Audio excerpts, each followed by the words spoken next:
का शुक्र हो आज की इस खूबसूरत शाम के लिए जिसमें खुदा ने हमें फजल दिया कि हम उसके कदमों में आकर ज़िंदगी का वो अच्छा हिस्सा चुन सकें जो हमसे छीना ना जाएगा। आइए बाइबल मुक़द्दस में से नए अहदनामा में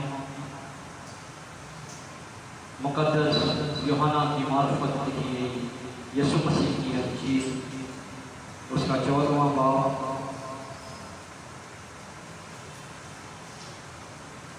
मुक़द्दस यूहन्ना की मार्फत लिखी गई यीशु मसीह की अंजील उसका 14वां बाब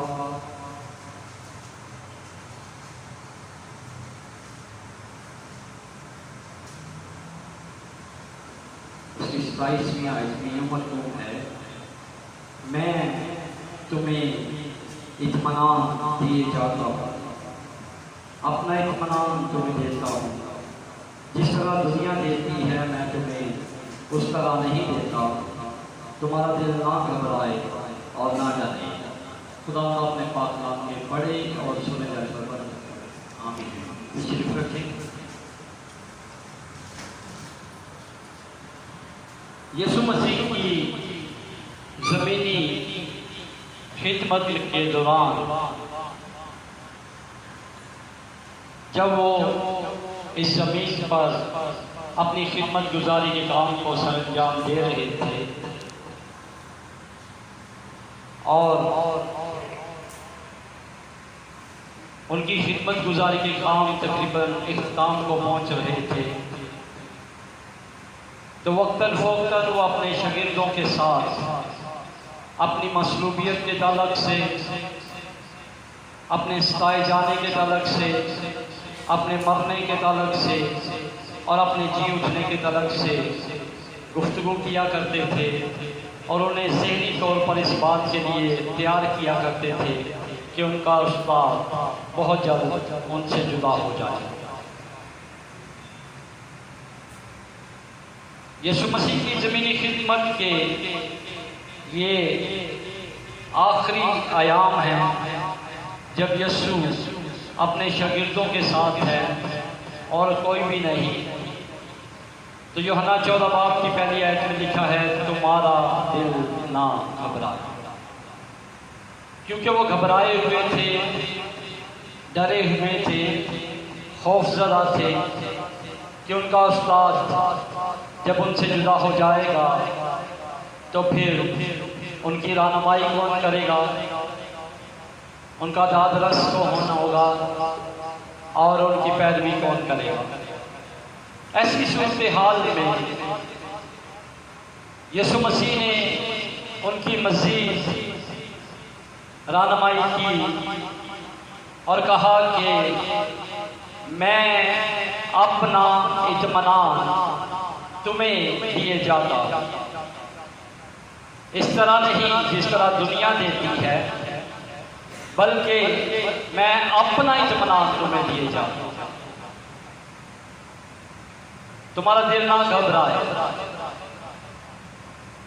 और फिर इस खूबसूरत सच्चाई को खुदा के बंदा यूहन्ना ने कलमबंद किया और आज तकरीबन 2000 साल गुजर गए जिस इत्मीनान का शागिर्दों के साथ यीशु मसीह ने वादा किया, उस इत्मीनान की तलाश में आज भी ईमानदार शख्स नजर आता है। यीशु ने ये नहीं कहा कि मैं अपना इत्मीनान तुम्हें दूंगा, यीशु ने कहा मैं अपना इत्मीनान तुम्हें दिए जाता।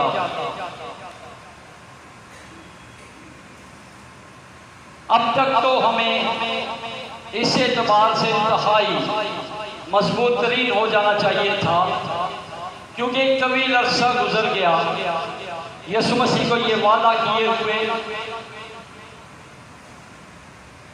लेकिन आज भी जिंदगियां खा ईमानदार हों या गैर ईमानदार, उन जिंदगियों के अंदर बेइत्मीनानी, बेसुकूनी, तसल्ली से खाली और बड़ी ही बेतरतीब सी जिंदगी आज का ईमानदार भी गुजार रहा है और गैर ईमानदार भी गुजार रहा है। जो हाल गैर ईमानदार शख्स का है वही हाल ईमानदार शख्स का है। गैर ईमानदार भी बेइत्मीनान है, ईमानदार भी बेइत्मीनान। गैर ईमानदार भी तसल्ली से खाली और बेइत्मीनान भी, बेईमान भी तसल्ली से खाली नजर आता है। और चूंकि हम इस माशरे में रह रहे हैं जिसमें इसमें मिला जुला सा रुझान चल रहा है, इसलिए अक्सर ईमानदारों ने, खुदा से मोहब्बत करने वालों ने, हत्ता के बाइबल मुक़द्दस का बाकायदा मुतालिया करने वालों ने भी इस बात को खुदा की मर्जी जानकर समझ लिया है और कबूल कर लिया है कि शायद खुदा की यही मर्जी है कि हम बेइत्मीनानी में ज़िंदगी बसर करते रहें, बेसुकूनी में ज़िंदगी बसर करते रहें, तसल्ली से खाली हम ज़िंदगी बसर करते रहें। और यहाँ तक कि ये लफ्ज़ जो यीशु मसीह ने अदा किए, अब ये हमारे जनाजों के लिए रह गए। जब कहीं अमवात हो जाती हैं, घर घराना खानदान बेइत्मीनानी का शिकार होता है, तो हमारे लिए ये मरकजी हवाला बन जाता है कि यीशु ने कहा मैं अपना इत्मीनान तुम्हें दिए जाता हूं। लेकिन अगर आज शाम हम थोड़ी सी तवज्जो देंगे तो हमें ये पता चल जाएगा कि जो कुछ यीशु मसीह कह रहे हैं वो बड़ी मानी खेज बात है, उसके पीछे बड़ी मुकाशफती सच्चाइयां मौजूद हैं। यीशु ये चाहता है कि ईमानदार शख्स और गैर ईमानदार शख्स में फर्क रहे। गैर ईमानदार शख्स अगर बेइत्मीनान है तो वो इसलिए बेइत्मीनान है कि वो गैर ईमानदार है। लेकिन अगर ईमानदार शख्स भी बेइत्मीनानी की जिंदगी बसर कर रहा है, अगर ईमानदार शख्स भी बेसुकूनी की जिंदगी बसर कर रहा है, अगर ईमानदार शख्स भी नाउम्मीदी की जिंदगी बसर कर रहा है, उसके अंदर कोई तसल्ली नहीं, कोई इत्मीनान नहीं, कोई खुशी नहीं, कोई शादमानी नहीं, तो फिर ईमानदार में और गैर ईमानदार में फर्क किस तरह कर सकते हैं? इसलिए अगर मुझ में और गैर ईमानदार में फर्क नजर नहीं आता तो इसका मतलब ये हुआ कि कहीं ना कहीं मैं अदम मार्फत का शिकार हूं।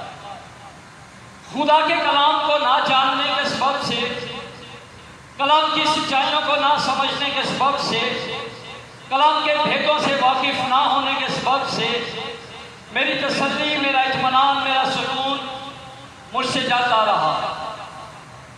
इत्मीनान, तसल्ली, सुकून दो तरह के होते हैं। एक वो जिसके बारे में बाइबल कह रही है कि यीशु ने कहा मैं अपना इत्मीनान तुम्हें दे जाता हूं। और फिलिपियों के खत चौथे बाब में जब हम चले जाते हैं तो वहां इस इत्मीनान को खुदा का इत्मीनान कहा गया है। खुदा का इत्मीनान और दुनिया का इत्मीनान, खुदा की तसल्ली और दुनिया की तसल्ली।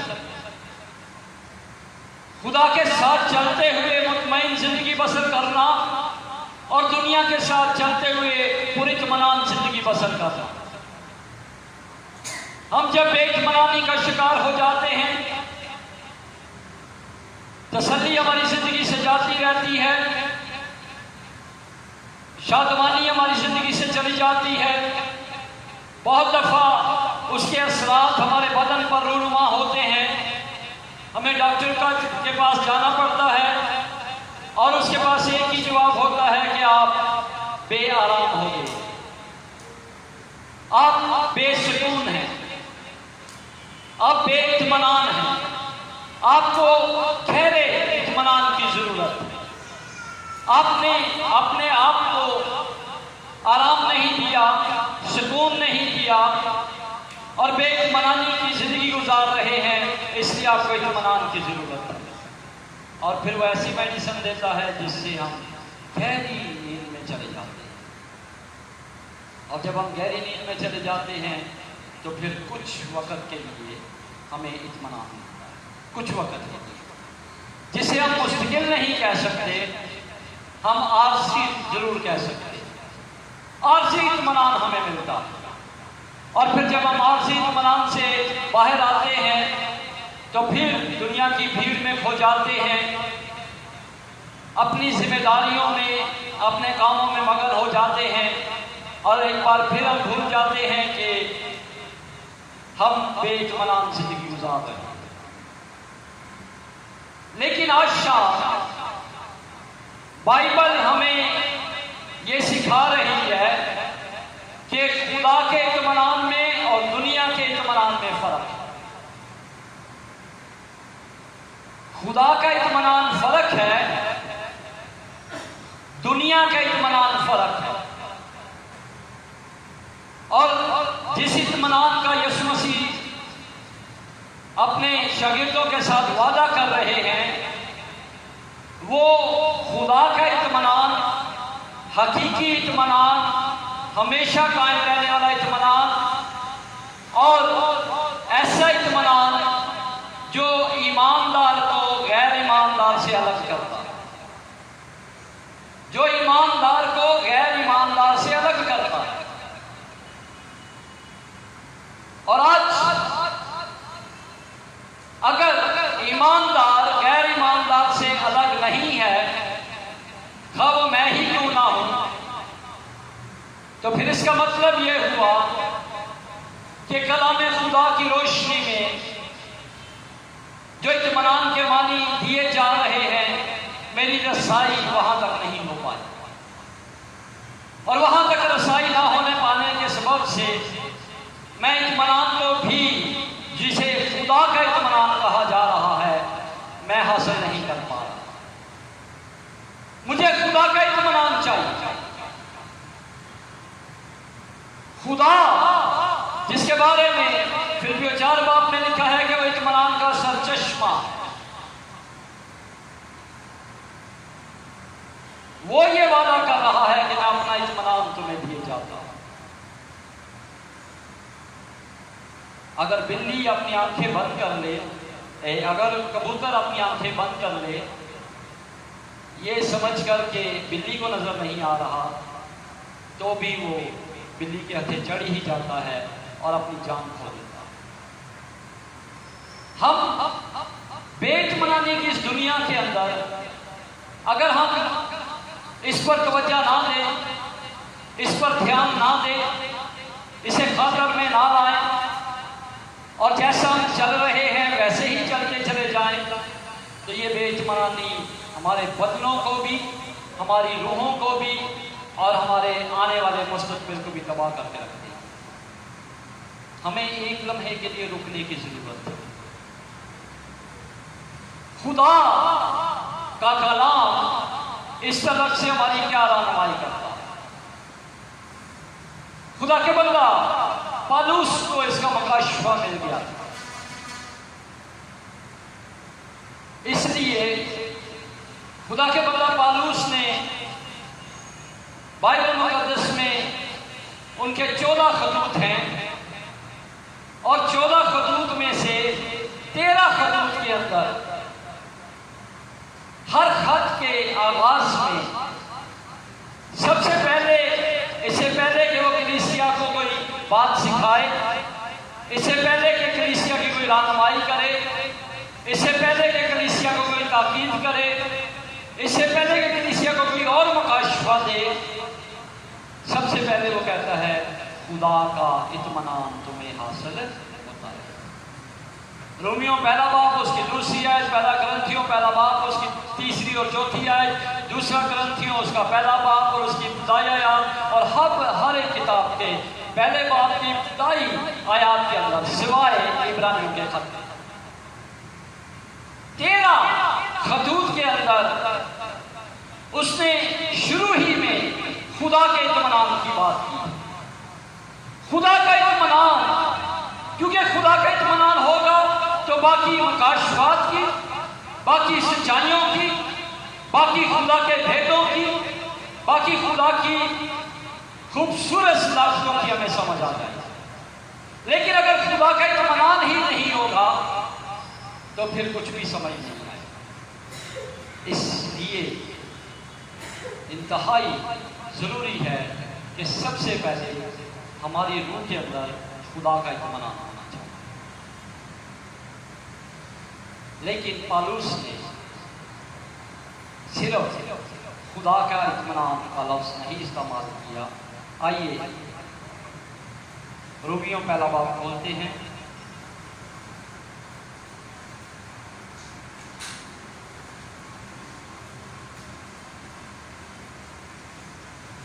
रोमियों के नाम पौलुस रसूल का खत, उसका पहला बाब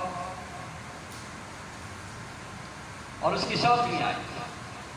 उन सब के नाम जो रोमा में खुदा के प्यारे हैं और मुकद्दस होने के लिए बुलाए गए हैं, हमारे खुदा बाप, खुदा और खुदावंद यीशु मसीह की तरफ से तुम्हें फजल और इत्मीनान हासिल होता। उसने सिर्फ इत्मीनान की बात नहीं की, उसने इत्मीनान के साथ एक और लफ्ज़ को शामिल किया। इत्मीनान का मुकाशफा जानने के लिए, इत्मीनान के भेद को जानने के लिए तुम्हें फजल और इत्मीनान हासिल होता है। इसी तरह अगर आप पहला कुरिन्थियों पहला बाब खोलेंगे तो वहां भी यही लफ्ज़ आपको मिलेंगे। और फिर बाकी जितने खतूत हैं, हर खत का आगाज खुदा का बंदा पौलुस इन्हीं 2 लफ्ज़ों के साथ करता हुआ नजर आता है। 13 खतूत में 13 जगह उसने ये बात कही, तुम्हें फजल और इत्मीनान हासिल होता है। सीखने वाली बात यह है, फजल नजर नहीं आती, फजल नजर नहीं आता, लेकिन इत्मीनान नजर आता है। और इन दोनों का चोली दामन का साथ। जब कोई शख्स खुदा के फजल को जान जाता है, जब किसी शख्स को खुदा के फजल का मुकाशफा मिल जाता है, जब कोई शख्स जान जाता है कि खुदा का फजल मुझ पर क्यों कर हुआ, किस तरह हुआ, किन हालात में हुआ और किस तरह खुदा के फजल से मैं लबरेज हो गया, तो वो फजल उसकी रूह के अंदर जाता है और उसको पाक करता है और उसको आसूदा करता है और उसके ज़ाहिरी असरात उसके चेहरे से रूनुमा होना शुरू हो जाते हैं। फजल उसकी रूह को ताज़ादम करता है, फजल उसकी रूह को जिंदा कर देता है और वो खूबसूरत सदाकतें जो फजल के साथ मुंसलिक हैं, वो खूबसूरत सच्चाइयाँ जो खुदा के फजल के साथ मुंसलिक हैं, जब किसी ईमानदार शख्स के अंदर उतरती हैं तो जाहिर में खुदा का इत्मीनान उसके चेहरे से नजर आना शुरू होता है। और इसका अंदाजा हम अपनी आम जिंदगी में भी कर सकते हैं। जब हमारे घर में या हमारी फैमिली में कोई शख्स हमें मिलता है, उसका चेहरा उतरा होता है, हम उसको रोक लेते हैं, भाई खैरियत तो है, आपका चेहरा क्यों उतरा होता है? वो कहता नहीं ठीक है, सब खैरियत। लेकिन उसके बावजूद हम उसको दोबारा कुरेदने की कोशिश करते हैं, क्योंकि उसका चेहरा ये बताता है कि उसके अंदर कुछ चल रहा है, उसका चेहरा ये बताता है कि इसके अंदर कोई बिगाड़ और बेतरतीबी मौजूद है या कोई बुरी खबर मौजूद है जो उसके चेहरे से आया। और बिल्कुल इसी तरह अगर कोई शख्स बड़ा संजीदा सा हमें मिलता है, लेकिन उस रोज वो हमें मुस्कुराता हुआ मिलता है और बड़ा शादमान नजर आता है, खुशी से भरा हुआ हमें नजर भाई खैरियत तो है, लगता है कि आज आपके पास कोई बहुत अच्छी खबर है और वो अच्छी खबर रखकर थोड़ा सा बात को पलटाने की कोशिश करता है, लेकिन हम उसको मजबूर करते हैं इस बात के लिए कि नहीं, आपके पास कोई अच्छी खबर है, क्योंकि आपका चेहरा बता रहा है। हमारी आम जिंदगी के अंदर, हमारी रोजाना की जिंदगी के अंदर हम 20 दफा इस बात का तजर्बा करते रहते हैं कि दूसरे शख्स के चेहरे को हम आसानी देखकर यह अंदाजा कर लेते हैं कि यह किसी दुख में से गुजर रहा है या किसी बड़ी खुशी में से गुजर रहा है। इसके अंदर क्या चल रहा है? बिल्कुल इसी तरह फजल और इत्मीनान को एक ईमानदार शख्स की जिंदगी का हिस्सा खुदा चाहता है कि खुदा बना दे। अगर किसी शख्स के अंदर खुदा का फजल होगा तो इत्मीनान उसकी जिंदगी से खुद ब खुद नुमाया हो जाए।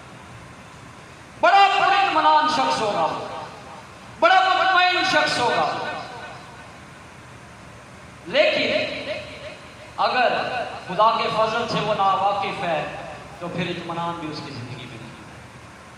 आज क्यों ईमानदार इत्मीनान से खाली, खुदा से मोहब्बत करने वाले बेइत्मीनानी की जिंदगी गुजार रहे हैं, खुदा से प्यार करने वाले बेइत्मीनानी की जिंदगी गुजार रहे हैं, इसलिए कि अंदर कुछ और है और बाहर कुछ और है। हमें अगर हकीकी इत्मीनान को अपनी ज़ात का हिस्सा बनाना है तो फिर इत्मीनान बज़ाहिर है, लेकिन बातन में हमें वो कुछ रखना है जिसका इजहार हमारे चेहरे से हो सके। फजल एक बड़ा खूबसूरत लफ्ज़ है जिसके मानी है वो कुछ जिसके हम हकदार नहीं और हमें मिल जाए, वो कुछ जिसके हम हकदार नहीं हैं, हमने उसके लिए मेहनत नहीं की, हमने उसके लिए जांफशानी नहीं की, हमने उसके लिए दौड़ धूप नहीं की, हमने उसके लिए दुआएं नहीं की, हमने उसके लिए सखावत नहीं की, हमने उसके लिए रोजे नहीं रखे, लेकिन खुदा अपनी मोहब्बत में अगर वो हमारी झोली में डाल देता है तो ये खुदा का फजल है।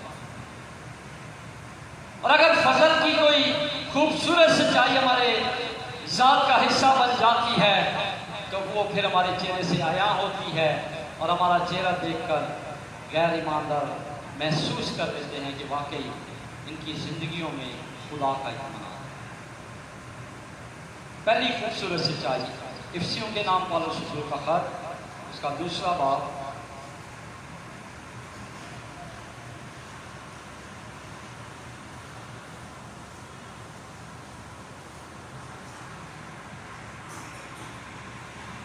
इफ्सियों के नाम पौलुस रसूल का खत, उसका 2 बाब,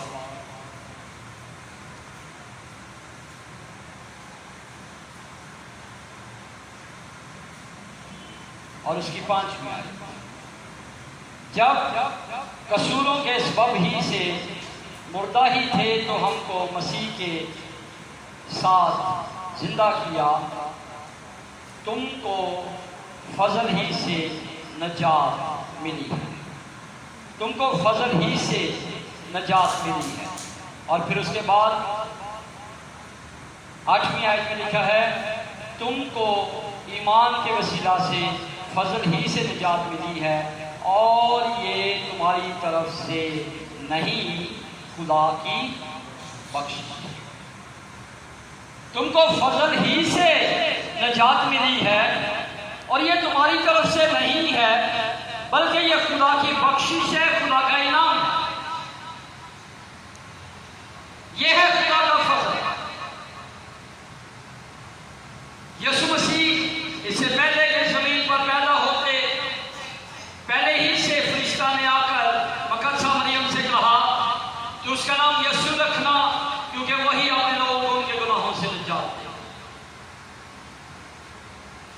इंसान जो बागे अदन में गुनहगार हुआ और फिर गुनाह सृष्टि लेकर इस जमीन पर चलता रहा। जब वक्त पूरा हो गया तो खुदा ने अपने बेटे यीशु मसीह को इस जमीन पर भेजा, जो इसलिए आया ताकि इंसान के गुनाह लेकर सलीब के मकाम पर चला जाए। और यूहन्ना की इंजील पहला बाब और उसकी 29 आयत में देखा है, देखो ये है खुदा का बदला जो दुनिया का गुनाह, ये तुम्हारी तरफ से नहीं है, ये खुदा की बख्शिश है, ये खुदा का फजल है। और जिसको बैठे बिठाए कुछ करना भी ना पड़े और उसको ये पैगाम मिल जाए, तेरे सारे गुनाह माफ हो गए, तेरी सारी बदकिरदारी का चारा हो गया, तू जो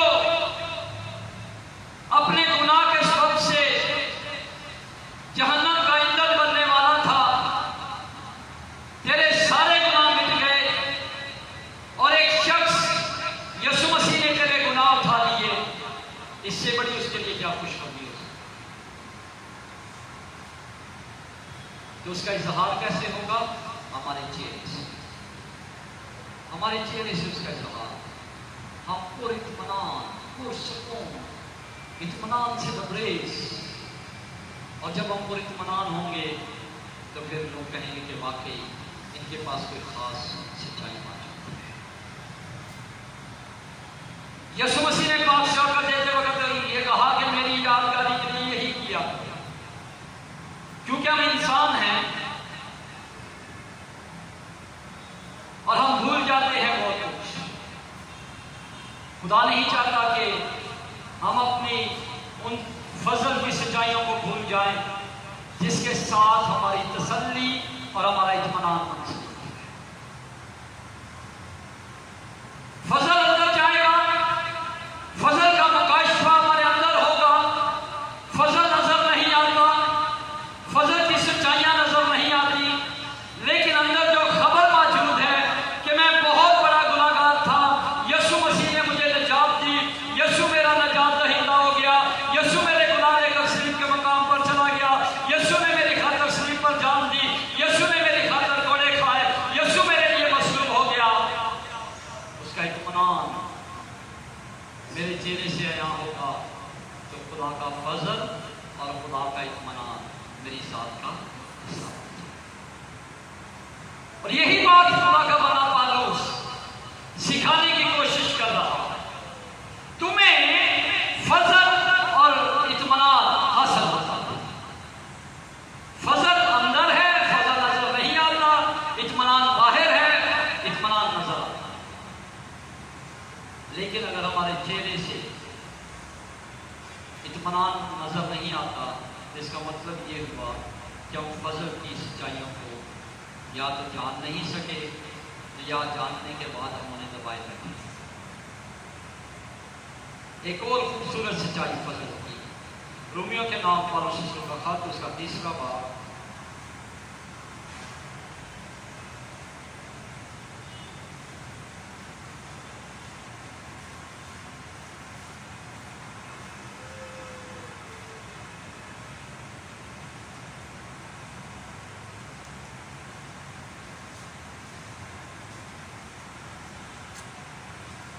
रोमियो के नाम पर का खत उसका 3रा बाब और उसकी 23वीं आयत, इसलिए कि सब ने गुनाह किया और खुदा के जलाल से महरूम है। बहुत सारे लोग इस आयत को पढ़ने के बाद फुल स्टॉप लगा देते हैं और फिर उसके बाद कभी आगे नहीं जाते। वो कहते हैं कि सब ने गुनाह किया, सब खुदा के फजल से महरूम हैं। अब खुदा ही है अगर रहम करे, कभी खुदा की मर्जी हुई, खुदा ने हम पर तरस खाया तो खुदा की मर्जी है, अगर वो रहीम है तो वो हमें जन्नत में जगह दे देगा। वरना हम उनके रहमो करम पर हैं। क्योंकि बाइबल ये कह रही है सबने गुनाह किया और सब खुदा के फजल से महरूम हैं। लेकिन अगली आयत हमारे लिए बड़ी खूबसूरत सच्चाई फराहम करती है। मगर उसके फजल के सबब से, उस मखलसी के वसीला से जो यीशु मसीह में है, मुफ्त रास्तबाज ठहराए जाते हैं। उसके फजल के सबब से हमारी ऐसी कोई हालत नहीं, हमारी ऐसी कोई कैफियत नहीं, हमारी जिंदगी में ऐसी कोई अच्छाई या नेकी नहीं बसी हुई, हमारी अपनी जिंदगी में किसी एतबार से भी हम खुदा के मंजूर नजर नहीं हो सकते कि खुदा की नजर हम पर पड़े और हम इस गुनाह फितरत से निकलकर एक बार फिर रास्तबाज ठहराए जाएं। लेकिन खुदा अपने फजल में हमसे ये तबादला करता है कि हम गुनाहगारों की जगह अपने बेटे यीशु को खड़ा कर दें, उसको गुनहगार करार देना है। और यीशु मसीह जो रास्तबाज है उसकी जगह हमें खड़ा करके मुफ्त रास्तबाज ठहरा देना। हम उसके फजल से मुफ्त रास्तबाज ठहराएंगे। इसमें हमारा कोई अमल दखल नहीं, इसमें हमारी कोई काविश नहीं, इसमें हमारी कोई नेकी शामिल नहीं, इसमें हमारे बाप दादा की कोई भी भलाई और चंगाई शामिल नहीं है। ये सरासर खुदा का फजल है, ये है खुदा का फजल। जिन दिनों में यीशु मसीह पर केस चल रहा था, उन दिनों में एक और शख्स था जिस पर केस चल रहा था, और वो शख्स काल कोठरी में पड़ा हुआ था। और वो जानता था कि मैंने अपनी कौम, अपने मुल्क, अपने लोगों के साथ इतनी गद्दारी की है कि मेरी सजा मौत है।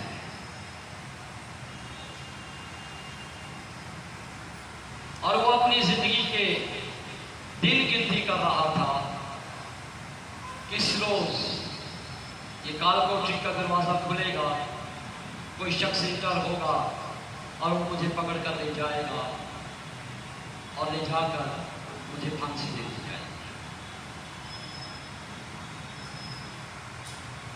जब जब उसकी काल कोठरी का दरवाजा खुलता, उसका दिल बंद हो जाता। यही वो लम्हा है शायद जो मेरी जिंदगी का आखिरी लम्हा। मैं बराबर की बात कर रहा था, लेकिन एक रोज उसकी काल कोठरी का दरवाजा खुला और एक पहरेदार उसके पास आया और उसने कहा, बाबा आज तुझे इसलिए बाहर नहीं ले जाया जा रहा कि तुझे मौत के घाट उतार दिया जाएगा। आज तेरे लिए बहुत बड़ी खुशखबरी ये है कि तेरी जगह एक शख्स यीशु मसीह मसलूब हो रहा है और तू आजाद है। बराबर नुमाइंदगी करता है ईमानदार शख्स की। एक इंसान जो काल कोठरी के अंदर अपनी मौत का इंतजार कर रहा था, लेकिन एक रोज उसे खुशखबरी मिली कि तेरी जगह एक शख्स यीशु मसीह कुर्बान हो गया, तेरी जगह यीशु मसीह ने ले ली। और रोमियो 8वां बाब उसकी पहली आयत में लिखा है, बस अब जो मसीह यीशु में है उन पर सजा का हुक्म। ये खुदा के फजल की बातें हैं। जब ये हमारे अंदर होंगी तो इत्मीनान हमारे चेहरों में होना चाहिए। इत्मीनान से हम लबरेज।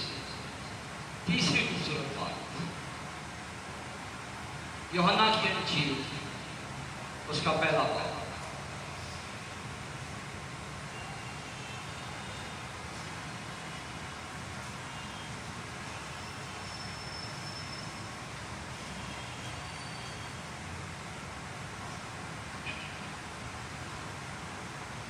यूहन्ना की इंजील उसका पहला बाब,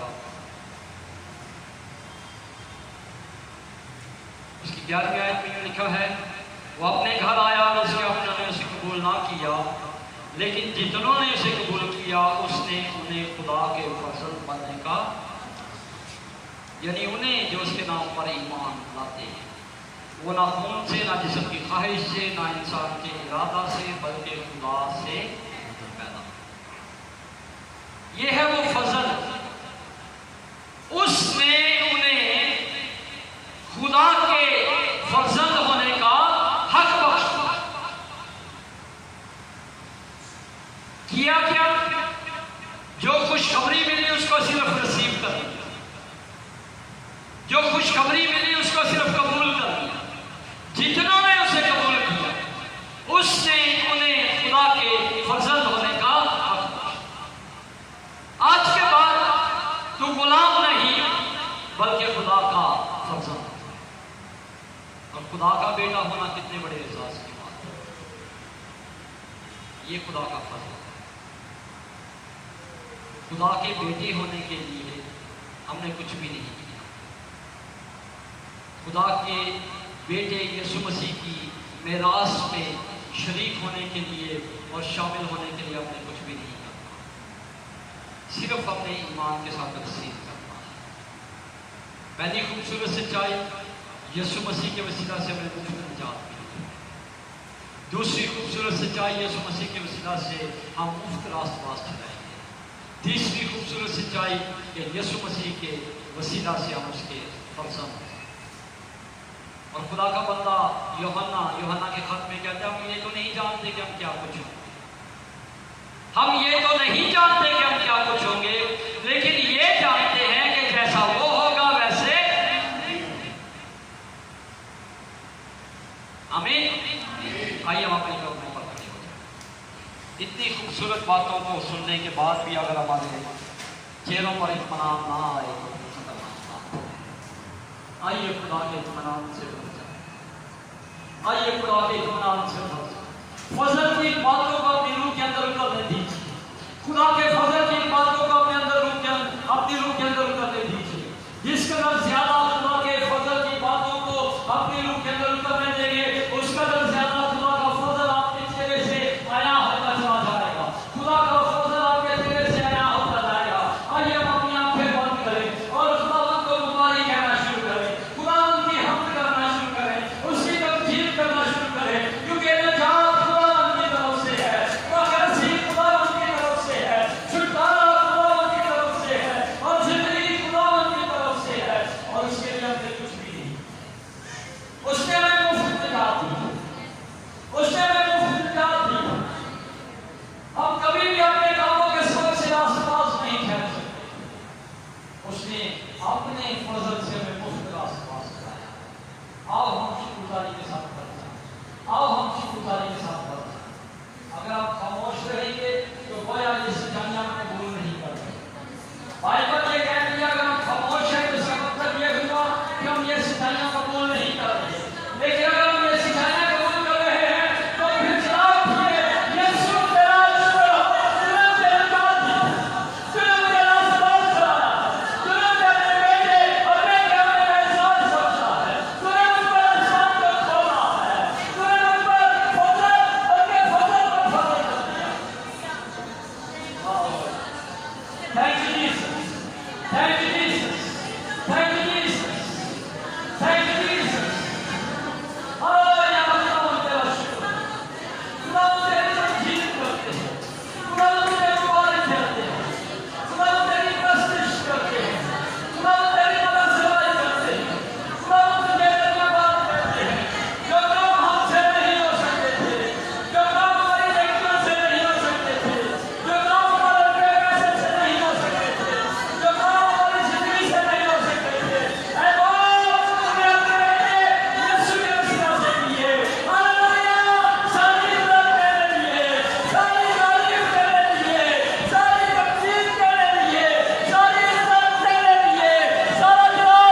hallelujah,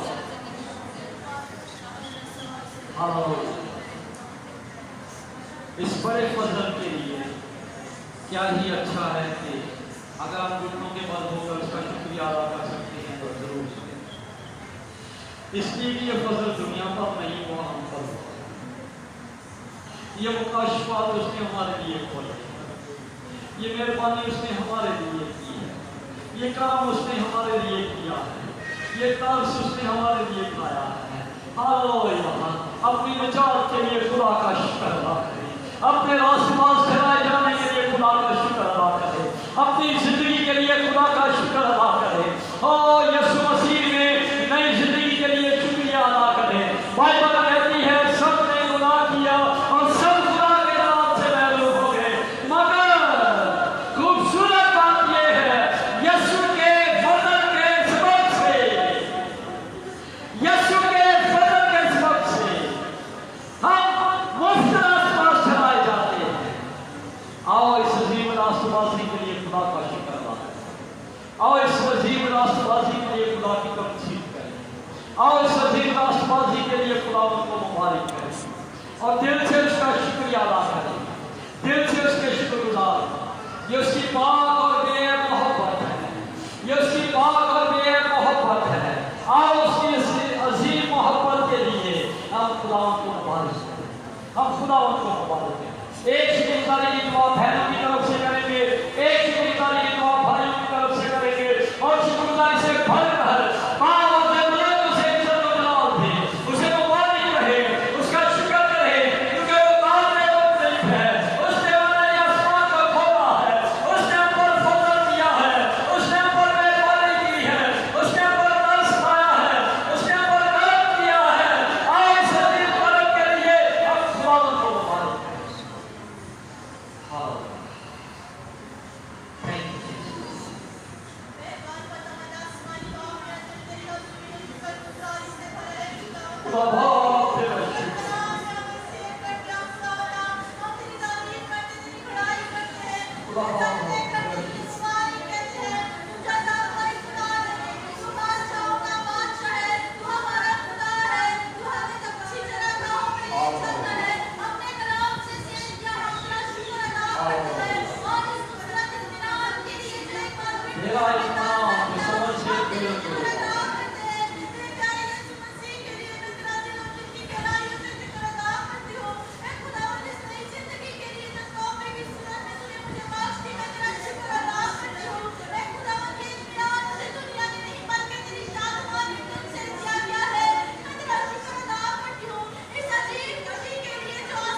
Hallelujah, praise, praise Holy Spirit, praise Holy Spirit.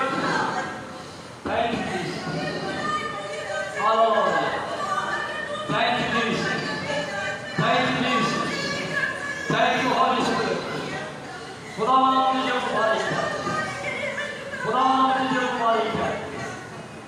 हम दिल से तेरी हम hallelujah. Praise Holy Spirit. Praise Holy Spirit. Thank you, Jesus. Hallelujah. Thank you, Jesus. Hallelujah. Thank you, Jesus. Thank you, Jesus. Thank you, Jesus. Hallelujah. Hallelujah.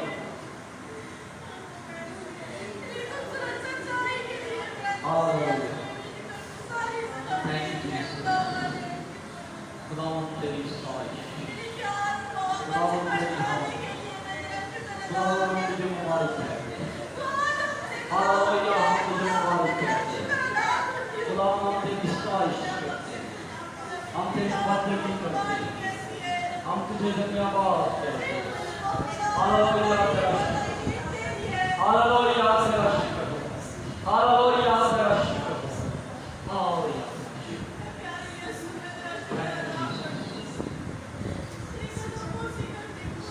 Hallelujah.